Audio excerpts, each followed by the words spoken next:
So in the year 2006, Mitsubishi decided to drop the second Evo that came to the United States, and that was the Evo 9. This all-wheel drive rally car came with the 4G63 turbo engine, which is the most legendary engine that was in the Evo. And it came from the factory pushing out 286 horsepower via a 5-speed manual transmission. And we have a good friend that actually owns the Evo 9, so let's go look at it.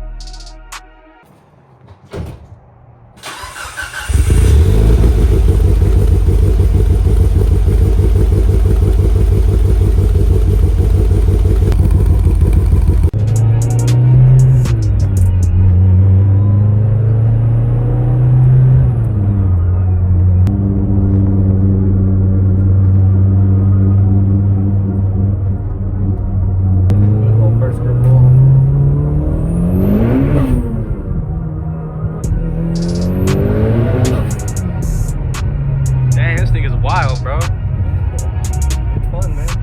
It's fun. Yeah, run it.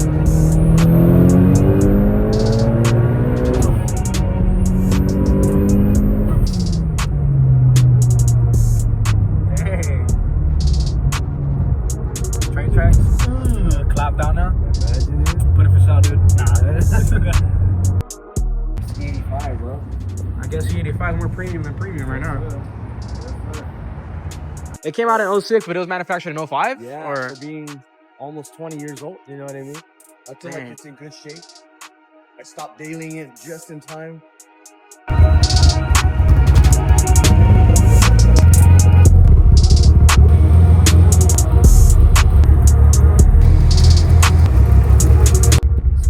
What the heck, dude? Who has half his engine on the floor? Nah.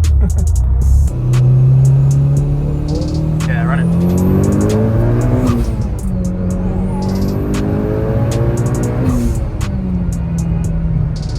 Nah, that's actually crazy. I know, it just died. Oh, okay. There you go. It's just the idling thing. It's doing it again. Well, right when you start it, like, it's like, after it dies out, I don't know why I have to kind of keep it idling and stuff. It should fix on its own. It's cool, but it's gonna take a little dip. Oh yeah, well, that's fine. Yeah. Yeah, see? That's it.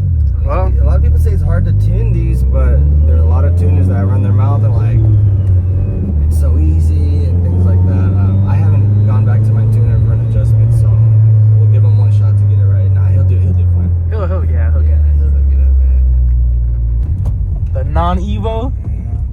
Alright, let me see the general build list of what you got so far. Pistons, rods bearings, main bearings, oil pump, dang, water pump, the head gasket, gates, timing belt, gate pulleys, that's a lot of stuff, dog. Dang. How much does that run you? This was around about 8,500 for all this, plus a little bit of other work needed for me. Did the labor on my on removing the tranny and the transfer case, and then sending that out for me to TRE, which is in Michigan. He built the tranny and the transfer case, and then sent it back. And Mace put it back together while he was doing my motor build on the full block. Yeah. And that's from the shop, huh? You sent that out? Yeah. So what are the things you did yourself? The things that I did myself, everything bolt on. That is not including opening the motor. You know what I mean? Obviously the exhaust, the injectors. Had to put a little shout tune on it so that I can at least fire it up and get it to the tuner. I did the turbo swap. Well, not even a turbo swap. What I did was sent my turbo out to FP, which is in Texas, and they converted my stock turbo into a FP Black. Bigger turbine wheel. It's the stock MHI housing, so it still keeps a lot of quick spool rather than going with the stainless steel housing. I did the labor on that myself. The exhaust manifold, intake manifold, the dual fuel pump, the intake, that's a 4-inch intake there. What else did I do, bro? There's so much done to it. So much that you might have forgot, huh? Over the years, over the course of about 18, 17 years, yeah. Dang. All right, what about your suspension setup? What do you have on there? The suspension is still stock. It's still stock? Stock suspension. Stock suspension. I have Michelin pilot sports all around. My brakes, those are the DBA rotors, the slotted rotors, the hot pads. And then those are the stock Inkies, but they are powder coated black. Same thing with the Brembos, are powder coated as well. Actually, I take that back. So I do have springs. Okay. I do have lowering springs on them. They're the Swift specs. So how much do you think this was the total build cost? Minus the car. Oh man, it was probably like tune, all that stuff. You're looking at maybe 17, 18. And that's just that. Yeah, that's just all power. Almost Yeah. 20 bands. Yeah, man. As far as looks, I didn't want to go too crazy with looks. I wanted it to be like resemble kind of the original look of the car. That's a carbon fiber front lip. That's the SE style lip. And then my rear bumper is a JDM rear bumper. It has a modified crash beam. Okay. Some people ditch the crash beam, but I don't trust that. A couple other things in there. Inside, also, I do have my I do have a couple gauges. I have the AEM boost gauge, and I have my fuel pressure E85 content gauge, fuel temperature gauge. That's all in one gauge. I have the double din modification there. That way I can have a screen in the front. That's pretty much it. So with all that, how much power is it making? It is making about 640. Is that's crank HP or is that like That is wheel horsepower. wheel horse? Yeah, Okay. it's wheel horsepower. That's Actually, I insane. have the exact numbers here. Yeah, 530 torque. How long have you been driving it built? Built since 2021. When COVID hit, I was like, this is my time to send it out and do what I gotta do. And I don't really drive it much. I just drive it maybe once a month just to keep it warm. I was 19 when I got this thing. Well, how'd it feel to be 19 with the Evo 9? It was pretty sick. You know, it was the car. It was one of the hotter cars out. The Evo 9 just came out that 1 year, which is why I wanted the 9. So I got it the year after that. Yeah, I was the second owner. Got it when it had 11,000 miles. Were you looking at like other Evos, like the 8? I was looking at the 8. 2006, we have this one, and then you have a break in 07, and then they start the 10s Come in back in. 2008. Was there even like concepts about the 10 yet? There were rumors, because we were, the big thing when you were an Evo owner was being on the forums and stuff. Mhm. So when the Evo X came out, did you kind of regret buying this one? Not at all. No? Not at all, dude. The fact that this thing only came out in 1 year made me think like I got the right ones.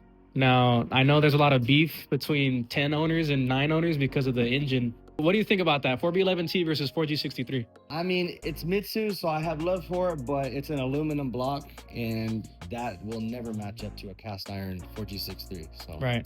that's my take on it. One thing I see all the time is that the stock X block can handle up to 500 to 600. Yeah, with the 9s, they were saying right around 400 torque is where you're gonna start to experience some issues. So Right. I remember before the build, I was making 525 horsepower on the 85 with just the head was built. Okay, I had just the head. cams, and I had springs, retainers, all that stuff. But we kept the torque at like Right, not 385. to mess so with that, it too much. yeah, so the power band came on smooth, and it wasn't like a hard pull like this one. It just, And then did you ever run the car like just FBO? when I first got it, actually for the first couple years, yeah. At 19, you know, having the Evo, I didn't have an abundance of cash to go and do whatever I wanted to do with it. So Now, was there any scares, issues, or braking? no scares as far as like mechanically with the car. Driving it, yeah, you know, driving in the canyons and stuff, you know, spun it out, almost went off the cliff, chilled out since then. My head gasket blew one day. I don't know. I was on the 85. It was pre-built. The head was built and stuff. That's when I was making the 525. It seemed like it drove home just fine after like a lot of hard pulls, and then I went to turn it on one day, and it was making some weird noises, and I shut it off right away. That was the time. That was right around COVID where I said, let's just build it. So, yeah. So that confirms not just Subaru is the only one that has that issue. I guess not. Well, when you're pushing power like When you're that, pushing power, you're gonna have that. consistently, and because I don't drive it as often, every time I drive it, I drive it hard.